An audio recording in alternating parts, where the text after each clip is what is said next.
تاکہ یہ بالکل ہی اوور بورڈ نہ چلے جائیں دوسری طرف. تو یہ نیگوسیشن میں ہوتا ہے. ہاں this is what's happening right now.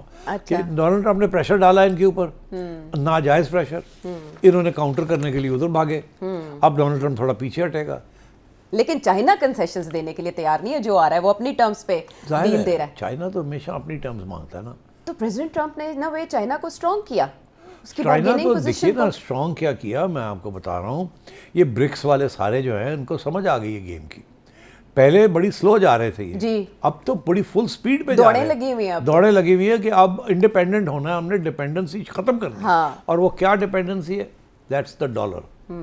Dollar کے اوپر اب اگلے پورے سال میں آپ دیکھیے گا جی dollar will come under pressure اچھا from BRICS. India, I mean these are BRICS is India, China, Brazil. Brazil نے بھی اپنے بانڈز بیچنے شروع کر دیے American. And so I think American currency is going to come under pressure, inflation is going to rise in America, and I think Donald Trump کی rating گرے گی. and I think mid term کے اندر اس کو سمجھ آ جائے گی کہ کہاں کھڑا ہے. کھسک سکتا ہے ان کے ہاتھ سے اقتدار کا ہما. بہرحال سٹی صاحب, مین وائل